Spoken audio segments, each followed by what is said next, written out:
ओम शांति, ओम शांति, ओम शांति।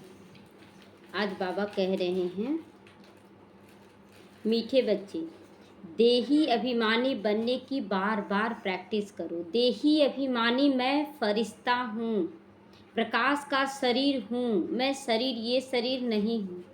ये बार बार प्रैक्टिस करना है। इस प्रैक्टिस से ही तुम पुण्य आत्मा बन जाओगे। पुण्य आत्मा जो दूसरों अपने दुख दर्द का ख्याल, बोलते ना कि जब दूसरों का दुख देखा तो अपना दुख भूल गया, गाना है ना। तो हम इतना मतलब दूसरों के प्रति सोचे सब कुछ अच्छा अच्छा हो कि हम अपना भान भूल जाए, देह का भान कि मेरे देह में क्या है, भूल जाए पहले दूसरे का। तो बाबा कहता है पुण्य आत्मा, पुण्य मतलब किसी और के लिए अच्छा करना, जिसको जो जरूरत वो देने वाला बनना। तो बाबा कहता है इतना देही अभिमानी बनो कि तुम पुण्य आत्मा बन जाओ। केवल दूसरों के लिए सोचना है, बोलना है, करना है। आज का प्रश्न है, किस एक नॉलेज के कारण तुम बच्चे सदा हर्षित रखते हो, सदा खुश रहते हो? कौन सा नॉलेज मिलता है जिससे हम खुश रहते हैं?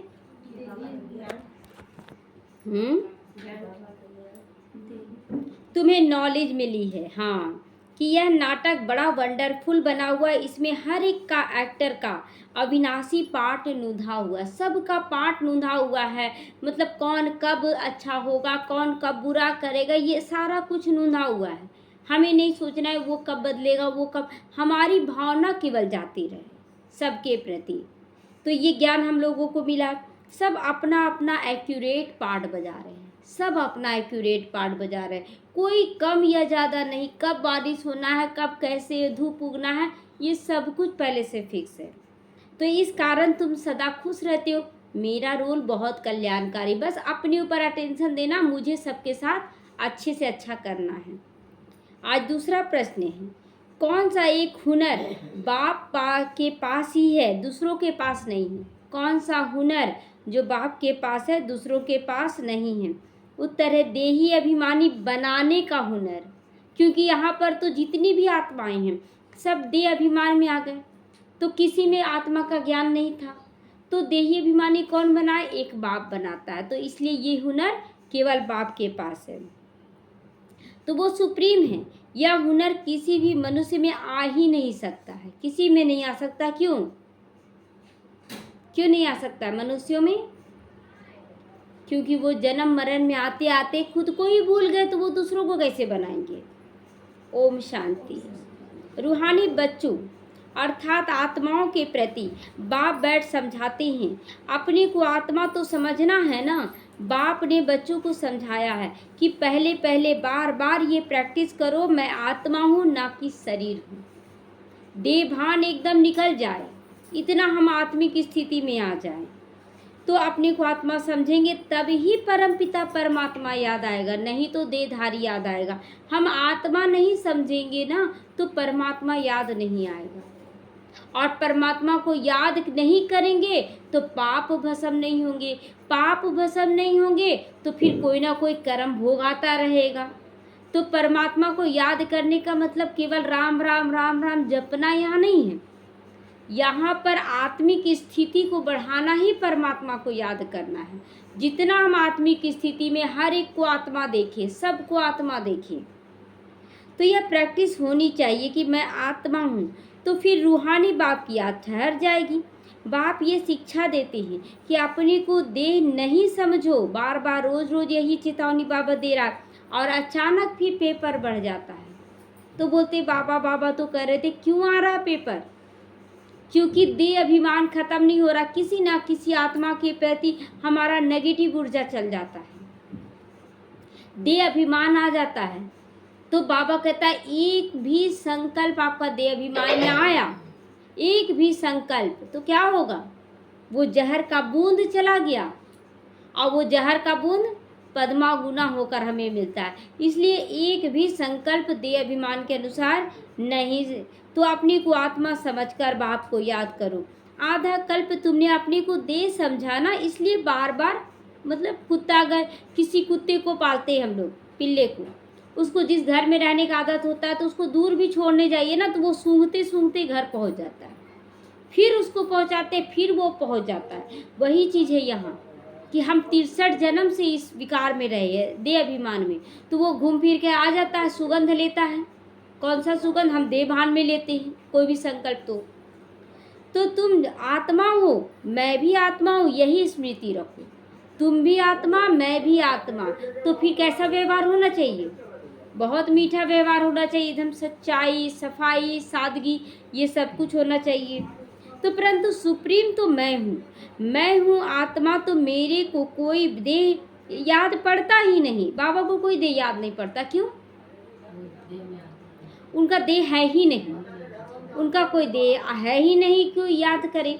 हम लोगों का देह है ना, इसलिए बार बार अटक जाते हैं।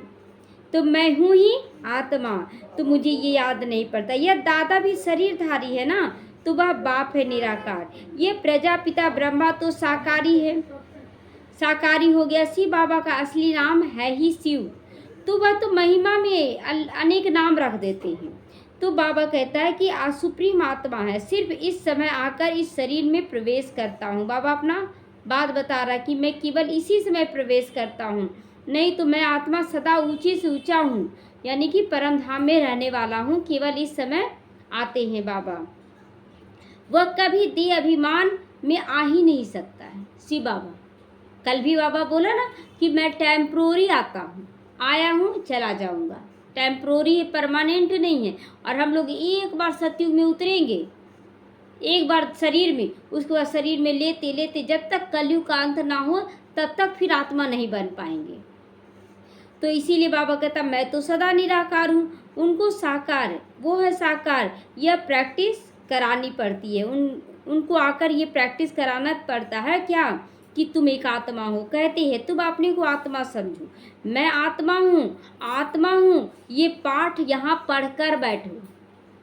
मैं आत्मा हूँ, मैं आत्मा हूँ, ये पाठ यहाँ पढ़कर बैठो, तभी ज्ञान मुरली अंदर जाएगा। तो मैं आत्मा शिव बाबा का बच्चा हूँ। फिर क्या बोलना है? मैं शिव बाबा का बच्चा हूँ। तो हर बात की प्रैक्टिस बार बार करो। बाप कोई नई बात नहीं समझाते हैं। तुम जब अपनी को आत्मा पक्का पक्का समझोगे तब बाप भी पक्का याद आएगा। अभी पक्का याद है, अभी पक्का याद है बाबा की, कहीं ना कहीं फंस जाती है। बेटा हो, बेटी हो, घर हो, धन हो, संपत्ति हो, अपना शरीर हो, मान शान हो, दुनिया का आकर्षण, बहुत सारा चीज़ है, कहीं अटक जाते हैं, किसी में भी फंस जाते हैं। तो बाबा कहता हमें तो बहन भाइयों में भी नहीं फंसना है, हमें किसी में नहीं फंसना, रिगार्ड लेकिन सबको देना है। अब लोग इसको भी क्या कह देते ना, नहीं हम किसी में नहीं फंसना चाहते, हम तो एकदम न्यारे हैं। और इसमें न्यारापन कितना बढ़ जाता है कि हम किसी को रिगार्ड देना भी बंद कर देते हैं। किसी की बात की वैल्यू नहीं, बड़ा छोटा किसी का बात का वैल्यू नहीं, कौन क्या कह रहा उसका भी तो वैल्यू। बाबा ऐसा थोड़ी बोला कभी भी। आखिर सतयुग में आएंगे तो किसके साथ आएंगे?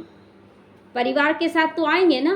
तो परिवार में ये रिगार्ड नहीं हुआ तो आप जो यहाँ देंगे वही आपको रिटर्न मिलेगा पद्मा गुना, सतयुग से लेकर कलयुग तक। इसलिए अगर रिगार्ड पाना है तो रिगार्ड देना होगा, रिगार्ड देना होगा, हमें झुकना होगा, क्षमादान हमें करना होगा। अपने आप आपकी स्थिति पावरफुल है, सामने वाला अपने आप झुक जाएगा, आपको झुकाने का ज़रूरत ही नहीं। तो हर बात की प्रैक्टिस करो। बाप कोई नई नई बात नहीं समझाते हैं, बस अपने को आत्मा पक्का पक्का याद करो, बाप को याद करो। देह अभिमान होगा तो बाप को याद नहीं कर सकोगे। आधा कल्प तुमको देह का अहंकार रहता है। अभी मैं तुमको सिखाता हूँ कि अपने को आत्मा समझो। अभी बाबा हमें सिखा रहा है कि अपने को आत्मा समझो, अहंकार नहीं। अहंकार अब तो घड़ी घड़ी ऐसा है ना कि तुरंत तुरंत परीक्षा आ जाएगा। अगर शरीर का अहंकार, शरीर में आ गया परीक्षा। धन का अहंकार, धन का परीक्षा। मन में अहंकार, मन में गलत संकल्प तुरंत आ रहा है, ताकि अब बाबा स्पीड दे दिया है ड्रामा को, अब जल्दी जल्दी हो रहा है। तो सत्युग में ऐसे कोई सिखाता नहीं कि अपने को आत्मा समझो।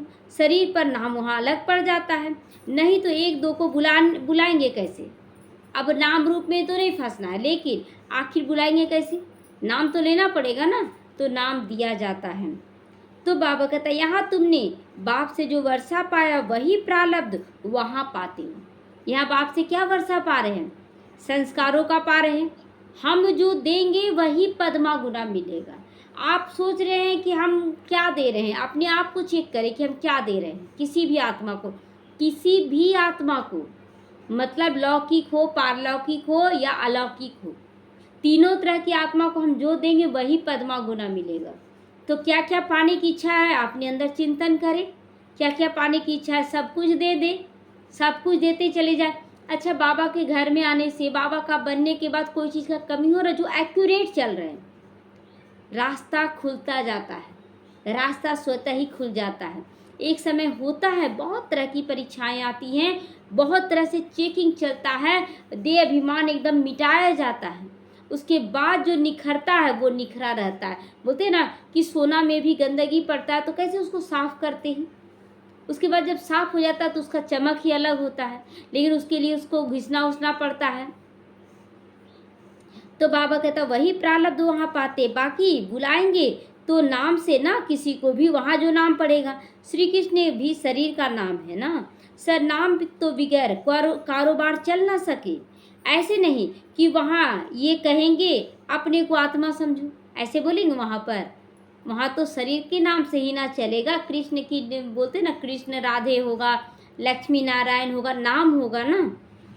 तो आहिस्ते आहिस्ते थोड़ा थोड़ा फिर पाप चढ़ने लगता है। ये प्रैक्टिस तुमको अभी कराई जाती क्योंकि पाप बहुत बढ़ चुके हैं। द्वापर युग से आहिस्ते आहिस्ते पाप थोड़ा थोड़ा चढ़ते चढ़ते अभी फुल पापी आत्मा बन पड़े हो, फुल पापी।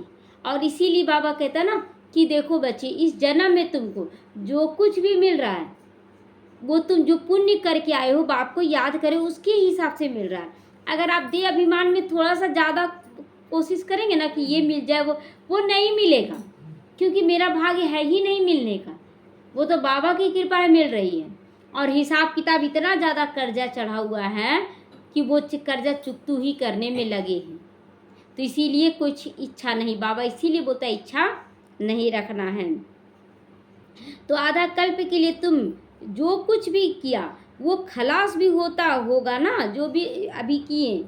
तो बोलते ना गाड़ी जब चलाएंगे तो पेट्रोल तो खर्चा होगा ना। और देखिए जब सीधा रास्ता में आप चलाते हैं गाड़ी तो उतना ठीक रहता है, गाड़ी कुछ नहीं होता है। लेकिन जब ज़्यादा उबड़ खाबड़ मिलने लगता है तब गाड़ी कैसे चलता है, ठोकर लगेगा ना उसको। तो द्वापर के बाद वही ठोकर है, लगते लगते लगते द्वापर में भी कम ठोकर, लेकिन कलयुग में आते ज़्यादा ठोकर। एकदम डैमेज हो चुका है हमारा कार, पेट्रोल भी ख़त्म हो चुका है। और अब बाबा उसी कार को ठीक रिपेयर करा के हमें तैयारी करवा रहे, पेट्रोल भरवा रहे हैं। तो आधा कल्प जो भी किया वो खलास हो गया, आहिस्ते आहिस्ते कम होता है, अचानक नहीं। त्रेता बोलते सतयुग में तुम सतो प्रधान थे, त्रेता में तुम सतो बन जाते हो। वर्षा सब अभी मिलता है, अपने को आत्मा समझकर अब बाप को याद करने से ही सारा वर्षा पा सकते हो। तो हमें सारा वर्षा लेने के लिए क्या करना होगा, कुछ सहन करना होगा, कुछ समाना होगा, कुछ सामना करना होगा। सामना करने का मतलब लड़ाई झगड़ा नहीं, सामना करने का मतलब बाबा के ज्ञान गुण शक्तियों द्वारा बदल कर दिखाने वाला सामना होता है कि किसी को भी बदल दे। कोई नफरत कर रहा वो भी बदल जाए हमारे वाइब्रेशन से। तो अपने अपने नाम पर ही चलते वहाँ पर। सतयुग में यह शिक्षा नहीं मिलती कि तुम आत्मा समझो, बस नाम के अनुसार वो चलते रहते हैं। यहाँ ही तुम हर एक को याद के बल से पाप आत्मा से पुण्य आत्मा बनकर जाना, यहीं पर सब कुछ करके जाना। बहुत सूक्ष्म ज्ञान है। और लोग सोच रहे हैं ना कि हम कुछ भी कर रहे हैं जाएंगे सतयुग में तो अच्छा रहेंगे, नहीं। आपके अंदर जो भाव है उसका भाड़ा मिलता है। बाबा की भक्ति में भी बोला ना कि जो भाव है मैं उसकी भावना का भाड़ा देता हूँ। तो अगर आपके अंदर अंश मात्र भी गलत है, किसी के प्रति ईर्ष्या है, द्वेष है, घृणा है, कोई भी विकार है, आप कर्म भोग में आएंगे, वो चुकतू होगा, तब जाके फिर जाएंगे स्वर्ग में। और मानी खाए, अब बोलते ना मानी से मोचरा खाकर थोड़ा सा मानी मिल जाएगा। तो बाबा कहता है कि बच्चे यहाँ ही सब कुछ करना है, पुण्यात्मा बनना है। सतयुग में इस शिक्षा की दरकार ही नहीं, ना तुम इस शिक्षा वहाँ लेते हो। ये शिक्षा वहाँ ना ज्ञान होगा ना योग होगा। तुमको पतित से पावन अभी बनना है। फिर आहिस्ते आहिस्ते कला कम होती जाती है, जैसे चंद्रमा की कला धीरे धीरे कम होकर लिक जाकर हो जाती है, एकदम लाइन तार बच जाता है। तो इसमें मूंझो नहीं, कुछ भी ना समझो तो पूछो, तार बन जाएगा, फिर वही चीज़ होगा, ये नहीं समझना है। हमें तो पुरुषार्थ करना ना, बीच का तो याद ही नहीं, हम कम से कम तार तो रहे ना, हमारी स्थिति ऐसा नहीं एकदम ख़त्म हो जाती है।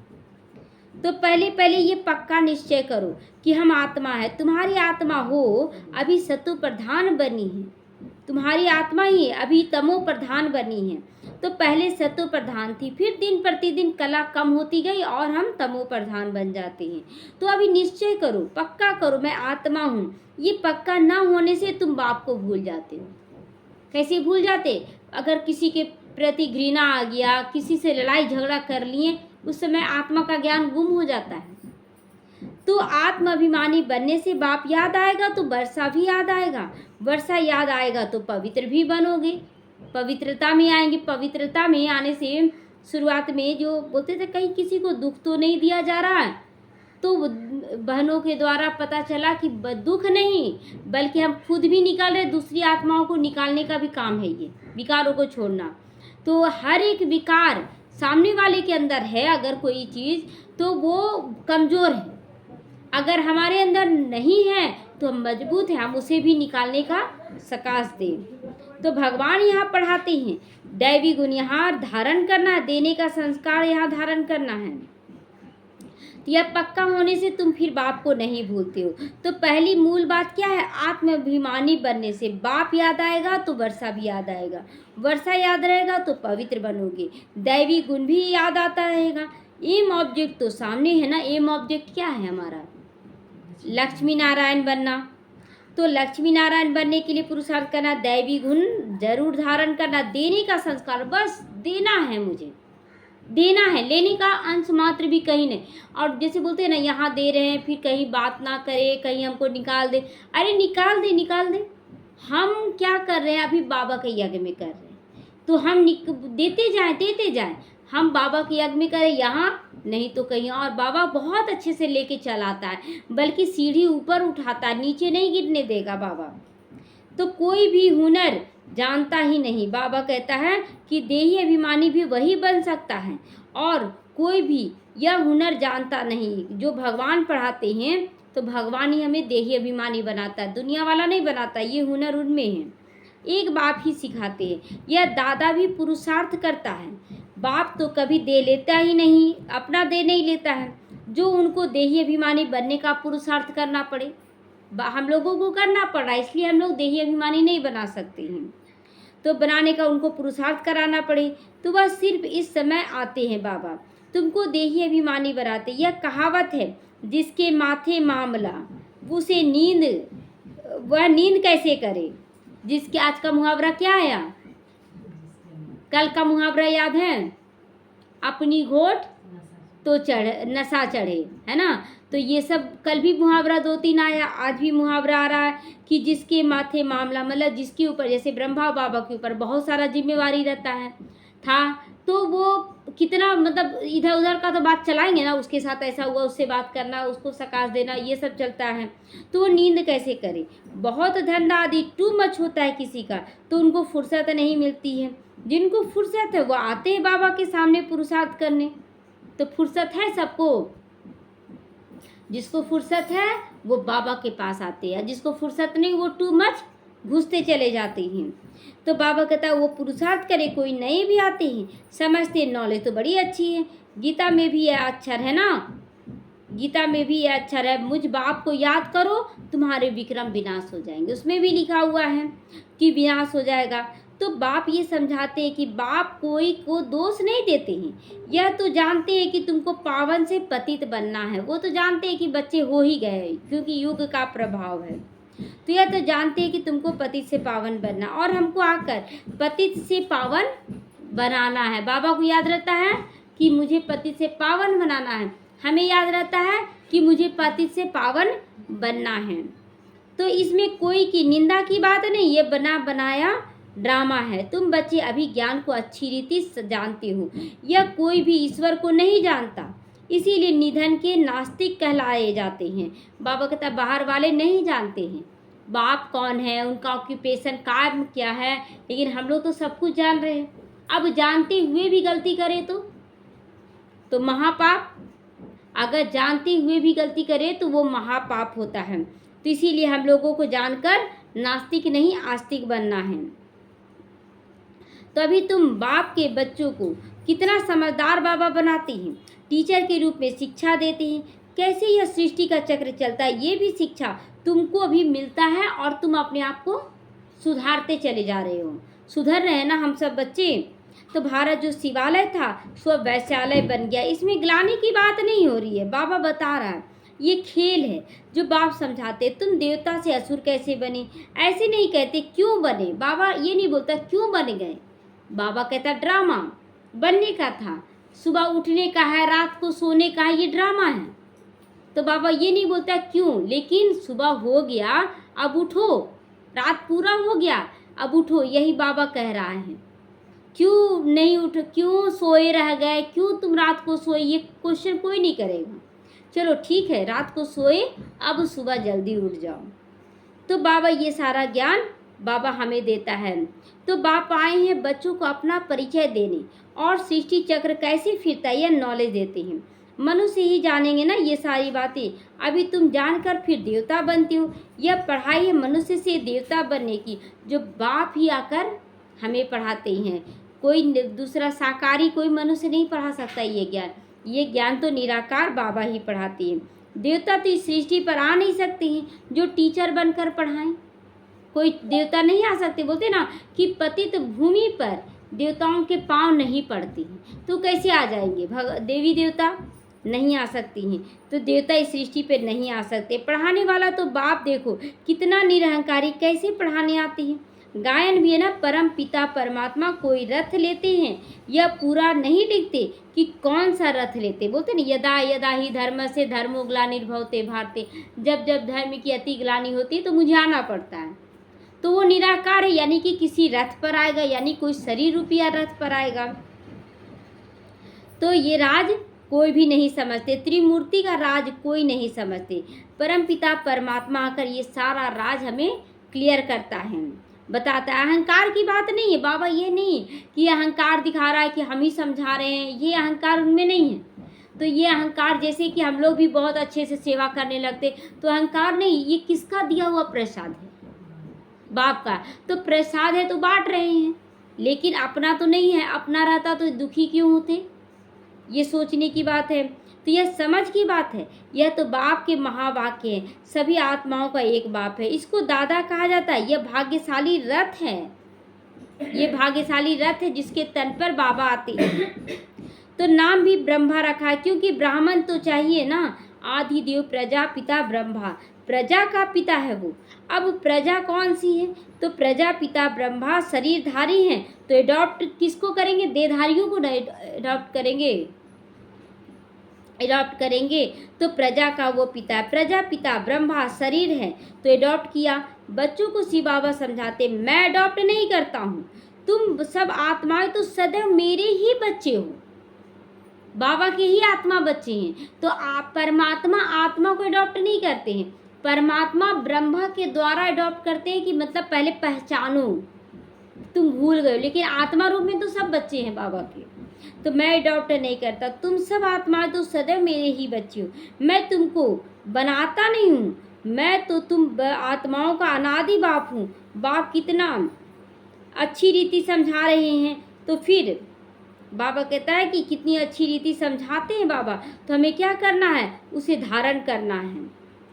तो तुम सारी पुरानी दुनिया का संन्यास करते हो, पुरानी सारी दुनिया का हम संन्यास कर लेते हैं। कैसे संन्यास करते हैं, मन बुद्धि से, छोड़कर कहीं भागते नहीं हैं, हमें मन बुद्धि से संन्यास करते हैं। तो सदैव तुम मेरे बच्चे बनकर रहो, बाप अच्छी रीति समझा रहे हैं। बुद्धि में जानते हैं कि सब वापस जाएंगे जरूर इस दुनिया से, ऐसे नहीं कि संन्यास कर जंगल में चले जाना। क्लियर कर दे रहा बाबा। जैसे बहुत बच्चे नहीं समझते हैं ना संन्यास को, यहाँ का संन्यास, तो बोलते बाबा संन्यास लेने बोल दिया, जाकर बोल दे तो ये तो डिसर्विस हो जाएगा। तो इसलिए बाबा कहता तुमको जंगल में जाने की जरूरत नहीं।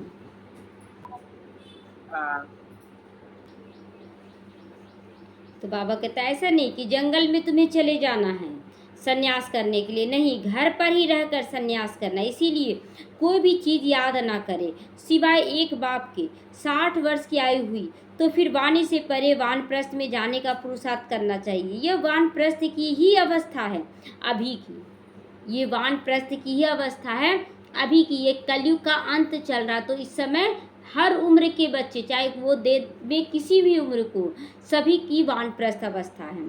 तो यहाँ जाने की पुरुषार्थ करना है, ये पुरुषार्थ की बात है अभी की। भक्ति में तो वानप्रस्थ का किसी को पता ही नहीं, वानप्रस्थ का अर्थ नहीं बता सकते। वाणी से परे यानी कि मूल वतन जाने का पुरुषार्थ करना है। अब तो जाने का करते ये कोई नहीं बता सकता है। वहाँ सभी आत्माएं निवास करती हैं, तो सबकी वानप्रस्थ अवस्था हुई, सबको घर जाना भी। ऐसा नहीं कि जो ज्ञान में आ रहे हैं उसको ले जाएगा बाबा, जो नहीं आ रहा उसको छोड़ देगा, नहीं, सबको ले जाएगा। तो शास्त्रों में दिखाते आत्मा भ्रिकुटी के बीच चमकता हुआ अजब सितारा है। कई समझते आत्मा अंगूठे मिसल है, अंगूठे मिसल को याद करते हैं। स्टार को याद कैसे करें, तो पूजा कैसे करें, तो बाप समझाते तुम देह अभिमान में जब आते हो तो पुजारी बनकर शिवलिंग की पूजा करते हो। भक्ति का समय शुरू हो जाता है, उसको भक्ति कल्ट कहते हैं। ज्ञान कल्ट अलग है, ज्ञान और भक्ति इकट्ठे नहीं चल सकते, जैसे दिन और रात इकट्ठे नहीं चल सकते हैं। भक्ति रात है और ज्ञान है दिन, तो दिन और रात इकट्ठे कैसे हो सकते, दोनों का अपना अपना समय है, तो इकट्ठे नहीं हो सकते। दिन सुख को कहा जाता है, रात दुख को, तो सुख और दुख एक साथ कैसे हो सकता है, दोनों एक साथ नहीं चल सकता है। तो भक्ति को कहा जाता है दुख। कहती प्रजापिता ब्रह्मा का दिन और फिर रात, तो प्रजापिता और ब्रह्मा जरूर, प्रजा और ब्रह्मा जरूर इकट्ठे ही होंगे यहाँ पर। तुम समझती हो हम ब्राह्मण ही आधा कल्प दुख भोगते आए हैं और आधा कल्प सुख भोगते हैं। तो यह बुद्धि से समझने की बातें हैं, समझने की बातें ये सब, कि आधा कल्प कैसे दुख भोगते हैं। यह सारी बातें बाबा आकर समझाते हैं। यह जानते हो कि सब बाप को याद नहीं कर सकते, फिर भी बाप खुद समझाते रहते हैं कि बच्चे अपने को आत्मा समझकर मुझे याद करो, सारे पाप भस्म हो जाएंगे। आत्मा समझो तो तुम पावन हो जाओगे। यह पैगाम तुम्हें सब जगह पहुंचाना है, हर एक आत्मा को हमें देना जरूर है पैगाम। सामने वाला ले या ना ले, हमारा तो काम हो रहा है ना, तो बस अपना काम करना है, सेवा तो करनी है। जो सेवा ही नहीं करती तो वह फूल नहीं ठहरे। बाबा कहता वो फूल नहीं, वो फिर कांटे हैं। तो हमें कांटे नहीं बनना, हमें तो फूल बनकर चलना है। जो सर्विसिबल हैं वो बहुतों का कल्याण करते हैं। जिनको दे अभिमान है वह खुद भी समझेंगे कि हम फूल तो हैं नहीं। बाबा कहता है जो दे अभिमान में, तो बाबा कहते हैं कि जो बाबा उसे फूल नहीं समझता, उसको कांटा समझता, जो सेवा नहीं कर रहे हैं, बस ज्ञान में चल रहे। अच्छा जो पानी है तो पानी है, लेकिन जो एक जगह जमा है तो वो जमा पानी क्या बन जाता है, कीचड़ बन जाता है ना। तो जो पानी बहता रहता है, सबकी प्यास बुझाता, वो पानी एकदम स्वच्छ रहता है, उससे लोग कोई भी काम करने में हिचकते नहीं हैं। और जमा हुआ पानी काला हो जाता है, तो हमें काला नहीं, अगर हम बैठ गए हैं कुछ नहीं कर रहे हैं तो हम कीचड़ बने हुए हैं। और कीचड़ अपने आप का भी कीचड़ नहीं धो सकते, कीचड़ से कीचड़ धोया जाता है क्या, नहीं धोया जाता है। हमें साफ स्वच्छ पानी बनने के लिए बहना है, सर्विस करनी है। जो सेवा नहीं कर सकते वो फूल नहीं है। बागवान बगीचे में आएंगे, उनको फूल ही समान चाहिए, सामने चाहिए। जो सर्विसेबल हैं वही फूल है, बहुतों का कल्याण करते हैं। जिनको दे अभिमान है वो खुद भी समझेंगे कि हम फूल तो हैं नहीं, तो बाबा के सामने तो अच्छे अच्छे फूल बैठे हैं, तो बाप उन पर नज़र जाएगी, बाप की नज़र उन पर जाएगी जो बहुत अच्छे से सेवा करते हैं, अच्छे अच्छे फूल बैठे हैं। डांस भी अच्छा चलेगा। डांस किसका मतलब रूहानी डांस होता है, रूहानी डांस करना है। स्कूल में भी टीचर जानते हैं ना कौन नंबर 1, कौन नंबर 2 और कौन नंबर 3 है। तो बाप को भी अटेंशन सर्विस करने वालों की तरफ ज़्यादा जाएगा। जो सेवा करेंगे उसको ही ना बोलेंगे कि हाँ आप आ जाइएगा, आप सेवा कीजिए। जो नहीं आ रहे हैं वो किनारा हो जाते हैं। तो बाप का अटेंशन जाता सर्विस के वालों पर, तो दिल पर वही बच्चे चढ़ते जो सेवा करते। डिस सर्विस करने वाले थोड़े ही दिल पे चढ़ेंगे बाबा के, और बाबा के दिल पर चढ़ना तो सिरताज बन जाएंगे। तो इसीलिए बाबा के दिल पर चढ़ना है।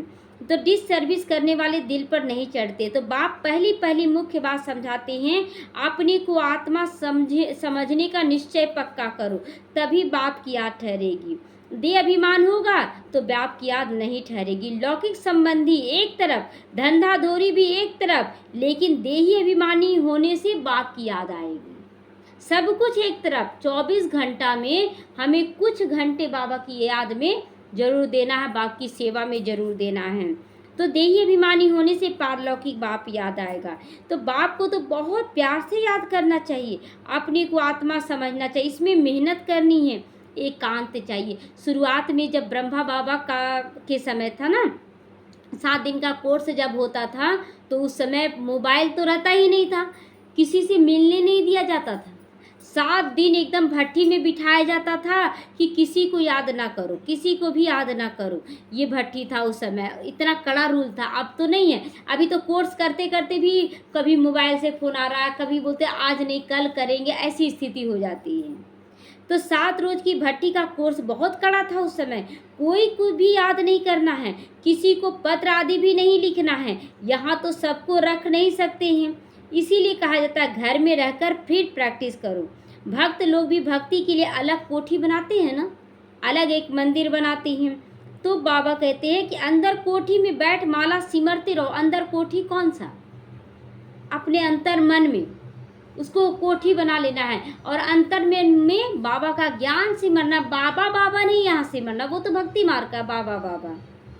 तो अंदर कोठी में माला सिमरते रहो। तो याद की यात्रा में एकांत चाहिए, एक बाप को याद करना। इसमें कुछ जबान से चलाने की बात नहीं है, इस याद के अभ्यास में फुर्सत ही फुर्सत है कि नहीं? फुर्सत, आप चल रहे हैं, फुर्सत है। अंदर मन को क्या काम है? सोचना।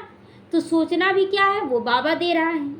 तो तुम जानते हो लौकिक बाप है हद का क्रिएटर, ये बाप है बेहद का क्रिएटर। तो हमें बच्चों को अडॉप्ट करते, हम बच्चों को अडॉप्ट शिव बाबा नहीं करते हैं, उनके तो हम सदैव बच्चे। तुम कहोगे शिव बाबा के हम बच्चे, आत्माएं अनादि हैं, ब्रह्मा ने तुमको अडॉप्ट किया है। हर एक बात अच्छी रीति समझना है। जैसे कि बच्चा गर्भ में प्रवेश करता है तो आत्मा तो पहले से है, मतलब अनादि है आत्मा।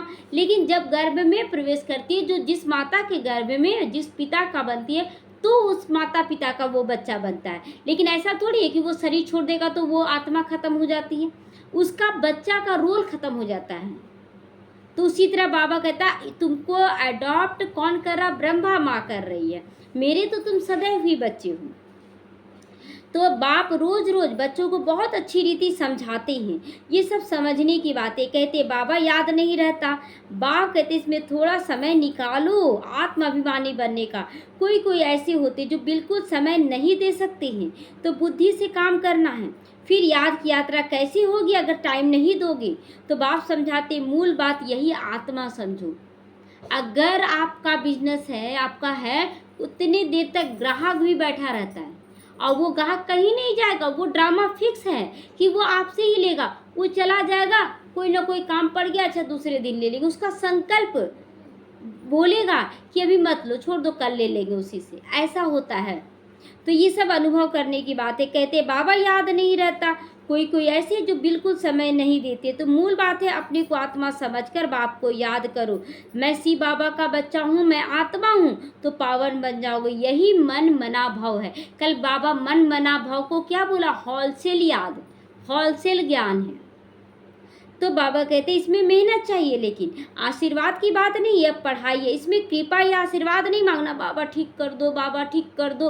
अब दो वाला शब्द भिखारी को कितना आप देंगे? मांग रहे हैं बहुत, तो देंगे कितना? एकदम थोड़ा, सबसे कम क्वांटिटी वाला जो पैसा होगा ना वो देंगे। और बाबा बच्चे जब बोलेंगे तो वो अधिकार से बोलेंगे, उनको कितना मिल जाएगा? बेहद का मिलता जाता है।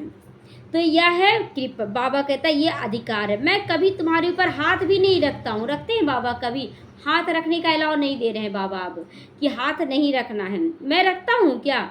तुम जानते हो बेहद के बाप से हम वर्षा ले रहे, तो अमर भवा, आयुष्मान भवा, इसमें सारा चीज आ जाता है, सारा वरदान आ जाता है। तुम फुल आयु पाते हो, वहाँ कभी अकाली मृत्यु नहीं होती है। यह वर्षा साधु संत आदि को से नहीं बाबा दे सकते हैं। यह कहते हैं पुत्रवान भवा, तो मनुष्य समझते उनकी कृपा से बच्चा हुआ। जैसे साधु बोल दिया कि पुत्रवान भवा, अब बच्चा हो गया तो बोलते उस साधु की कृपा से। अब जिसका नहीं हुआ उसका तो बोलते आपका भाग्य। तो यानी साधु संत नहीं दे रहा, ये तो हमारा है उससे हिसाब किताब। तो बस जिनको बच्चा नहीं होगा वो जाकर उनका शिष्य बनेंगे। ज्ञान तो एक ही बार अभी मिल रहा है, यह है अव्यभिचारी ज्ञान, जिसकी आधा कल्प केवल प्रारब्ध है। एक जन्म हम लोगों को बहुत अच्छे से चलना है, इतना नशा चढ़ाना अपने अंदर कि आधा कल्प हम बहुत अच्छे से रहे, और आधा कल्प के बाद द्वापर का भी युग आएगा ना, तो भी हमारा कमी नहीं होगा। तो इसीलिए बाबा बोलता है बहुत अच्छे से चलो। तो फिर है अज्ञान। भक्ति को अज्ञान कहा जाता है। हर बात कितनी अच्छी रीति समझाई जाती है। अच्छा, मीठे मीठे सीखी लदे बच्चों प्रति माता पिता बाप दादा को याद प्यार और गुड मॉर्निंग। रूहानी बाप की रूहानी बच्चों को नमस्ते। हम रूहानी बच्चों की रूहानी माता पिता बाप दादा को याद प्यार, गुड मॉर्निंग और नमस्ते नमस्ते। शुक्रिया बाबा, शुक्रिया। धारणा के लिए आज मुख्य सार है, अभी वानप्रस्थ अवस्था है, मतलब अब कलयुग का अंत का समय, घर जाने का टाइम है। इसीलिए बुद्धि में सब कुछ का संन्यास करो। एक बाप की याद में रहना, एकांत में बैठकर अभ्यास करना है, मैं आत्मा हूँ, मैं आत्मा हूँ। एकांत में, एकांत मतलब अंतर मन में स्थित हो जाए। रात को भी प्रैक्टिस कर सकते हैं, रात को सोए हैं मैं आत्मा हूँ, मैं आत्मा हूँ। सुबह में भी प्रैक्टिस कर सकते हैं। तो सर्विसेबल फुल बनना है, पूरा पूरा सर्विस करना, कभी रुकना नहीं है कि हम तो बहुत अब सेवा कर लिए तो ये तो ठहरना हो गया, बस उतना ही तक मिल जाएगा आपको। दे अभिमान वश कोई ऐसा कर्म नहीं करना जो डिससर्विस हो जाए। बहुतों के कल्याण के निमित्त बनना है। थोड़ा समय याद के लिए अवश्य निकालना है। याद का समय मतलब बैठ कर याद, इसके लिए भी समय निकालना है। वरदान है आज का, परमात्मा ज्ञान की नवीनता है, पवित्रता को धारण करने वाले सभी लगाव से मुक्त। यही नवीनता है कि हम सबके बीच रहे लेकिन लगाव किसी में ना रहे। तो इस परमात्मा के ज्ञान की नवीनता है कि पवित्रता है। तो फलक से कहते हैं, आग कपूस इकट्ठा रहते भी आग नहीं लग सकती। मतलब नर नारी एक साथ रहेंगे लेकिन विकार में नहीं जाएंगे, विकार का ख्याल तक नहीं आएगा। ये है बाबा के बच्चों की निशानी। तो विश्व को आपकी ये चैलेंज है कि पवित्रता के बिना योगी व ज्ञानी तू आत्मा नहीं तुम बन सकते हो। तो पवित्रता अर्थात संपूर्ण लगाव मुक्त। तो पवित्रता नहीं अपनाएंगे ना तो आपके जीवन में पूरा सुख शांति भी नहीं आएगा। पवित्रता ही सुख शांति की जननी है। भरपूरता क्यों नहीं आता है? क्योंकि पवित्रता नहीं है। और पवित्रता में जो आ गए वो पूरे घर को क्या, पूरे समाज को क्या, पूरे विश्व को रोशन करने का निमित्त बन जाते। तो उनको कितनी प्राप्ति होगी। तो बिना योगी व ज्ञानी आत्मा वो पवित्रता के नहीं बन सकते हैं। तो पवित्रता अर्थात संपूर्ण लगाव मुक्त, किसी से लगाव नहीं, किसी भी व्यक्ति से लगाव नहीं, साधनों से भी लगाव नहीं, साधनों में भी अटक जाते हैं। तो किसी भी व्यक्ति साधन से लगाव नहीं। ऐसी पवित्रता द्वारा ही प्रकृति को पावन बनाने की सेवा तुम कर सकते हो, जब कोई साधन से भी लगाव नहीं। अब बोलते ऐसे में हमको नहीं रहना है, ऐसे गर्मी बहुत है, जाड़ा बहुत है, हमको ये साधन नहीं, कुछ रहे या ना रहे बस बाबा की याद रहे तब सेवा होगी। हम इतना गर्मी में नहीं कर पाएंगे, ये बहुत ठंडा का समय, थोड़ा सा इधर, ये सब क्या है? ऑप्शन हम दे रहे हैं बाबा को। बाबा दे रहा तुमको सेवा करना, हम ऑप्शन दे रहे हैं। स्लोगन है, पवित्रता आपके जीवन का मुख्य फाउंडेशन है। धरत छोड़िए, धर्म ना छोड़िए। धरत छोड़ दो, शरीर छोड़ दो, लेकिन बाबा का प्रतिज्ञा, बाबा से जो हम प्रतिज्ञा की उसको नहीं छोड़ना है। ओम शांति।